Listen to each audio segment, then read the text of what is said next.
ये कहानी है दो दोस्तों की जो एक सुनसान हाईवे से होकर गुजरते हैं। लेकिन उस हाईवे पर होता है कुछ ऐसा जिसकी उन्होंने कल्पना भी नहीं की थी।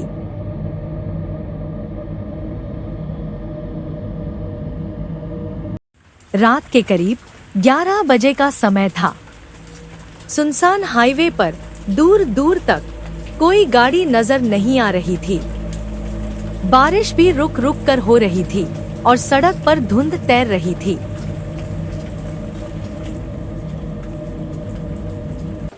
गाड़ी चलाते हुए सनी ने गहरी सांस ली। सनी, यार, भूख से हालत खराब हो रही है। कोई ढाबा मिलता तो बढ़िया होता। बगल में बैठा उसका दोस्त अरुण हंस पड़ा। वरुण, इस सुनसान हाईवे पर ढाबा? भाई, तू ज्यादा फिल्में देखता है। इतने में अचानक गाड़ी की हेडलाइट के सामने एक पुराना सा बोर्ड चमका। बोर्ड पर लिखा था सुनसान ढाबा।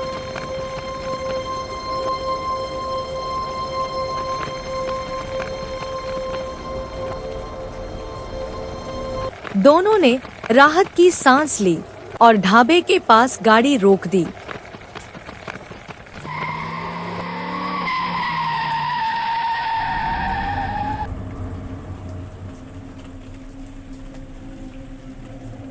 ढाबा बाहर से टूटा फूटा था।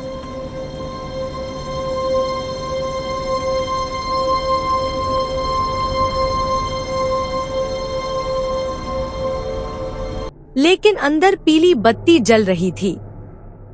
अंदर कुछ पुरानी लकड़ी की मेज कुर्सियां रखी थी। कोने में मिट्टी का तंदूर ठंडा पड़ा था। काउंटर के पीछे एक अधेड़ उम्र का आदमी खड़ा था, जिसकी आंखें लाल और चेहरा थका हुआ लग रहा था।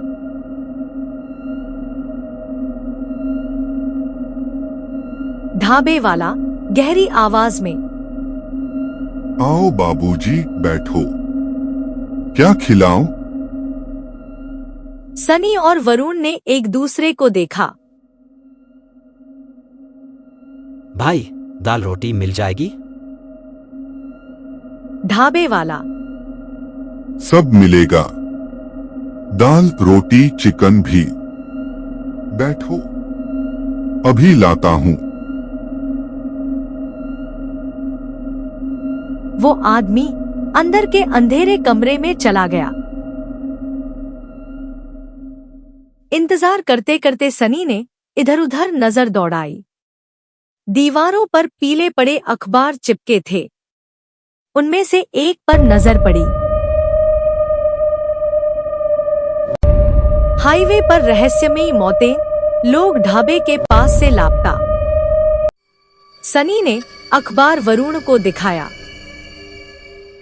सनी धीमे स्वर में, याद है, तू बोल रहा था फिल्म जैसा लगेगा। अब देख। वरुण हंसकर, अरे छोड़, हो सकता है पुरानी खबर हो। तू बेवजह डर रहा है।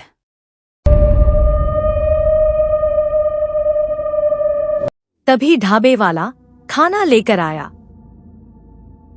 गरम दाल, तंदूरी रोटी और चिकन की प्लेट। खाना दिखने में स्वादिष्ट लग रहा था, लेकिन अजीब सी गंध आ रही थी। सनी ने रोटी का टुकड़ा तोड़ा, लेकिन जैसे ही चिकन की ग्रेवी को छुआ, उसमें से मानव हाथ की हड्डी जैसी चीज झलक पड़ी। ये देखकर सनी के होश उड़ गए।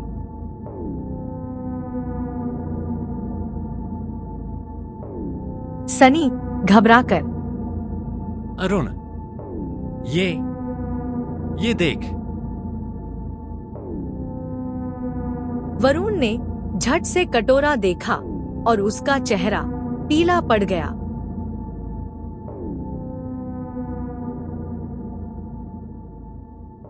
दोनों डर से एक दूसरे को देख रहे थे, वो कुछ समझ पाते उससे पहले उन्होंने देखा ढाबे वाला दोनों को घूर रहा था बिना पलक झपकाए।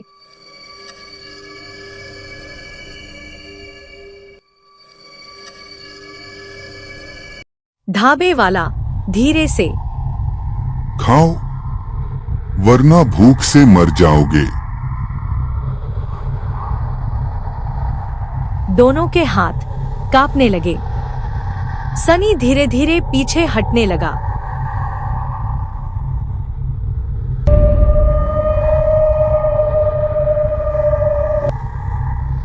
अचानक ढाबे की लाइट्स झपकने लगी।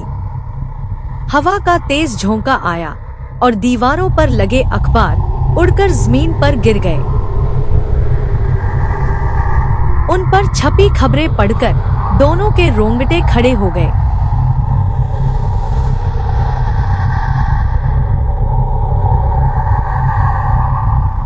ढाबे वाले की पत्नी और बेटे की हत्या। ढाबे वाला हुआ पागल, ग्राहकों को मारकर बनाता था खाना, फिर उसी ढाबे में खुदकुशी।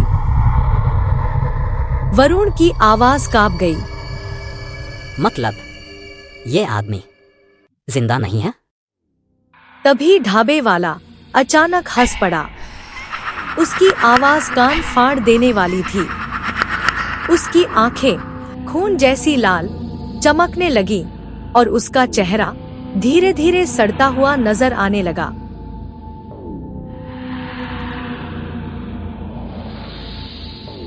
ढाबे वाला भूत, क्यों आए हो यहाँ? ये ढाबा जिंदा लोगों के लिए नहीं है। हर थका मुसाफिर यहीं रुकता है और यहीं हमेशा के लिए सो जाता है।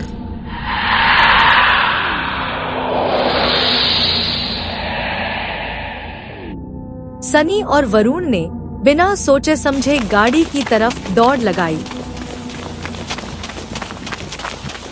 लेकिन जैसे ही बाहर पहुंचे पूरा हाईवे गायब हो गया। चारों तरफ सिर्फ धुंध और काले पेड़। वरुण ने कांपते हुए कहा, ये जगह असली ही नहीं है।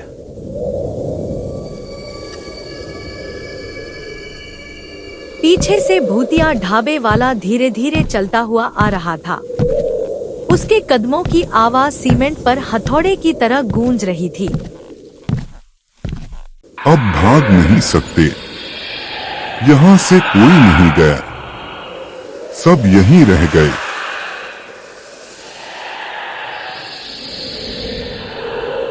सनी ने हिम्मत जुटाई और अपनी जेब से लाइटर निकाला।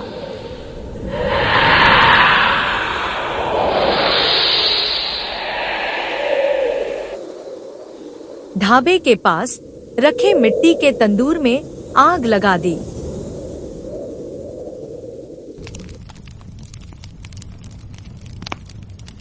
पूरे ढाबे में अचानक आग फैल गई।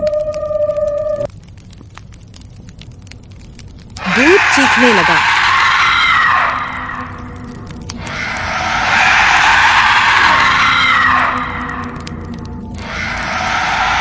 नहीं, ये मेरी जगह है। ये ढाबा मेरी रूह है। आग की लपटों में ढाबा धूल धूसरित होने लगा। जैसे ही ढाबा राख में बदला, अचानक दोनों के सामने असली हाईवे लौट आया। वे हाफते हुए गाड़ी में बैठे और तेजी से वहां से निकल गए।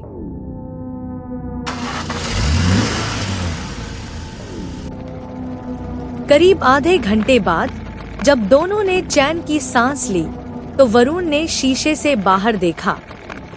हाईवे के किनारे वही सुनसान ढाबा चमक रहा था, साफ सुथरा, नया सा बना हुआ।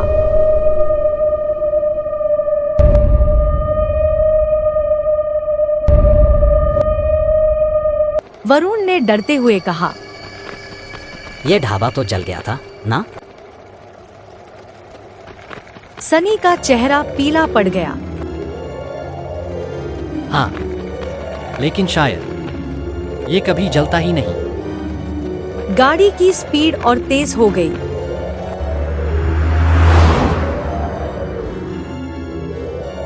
पीछे ढाबे की पीली बत्तियां धुंध में गायब हो गई।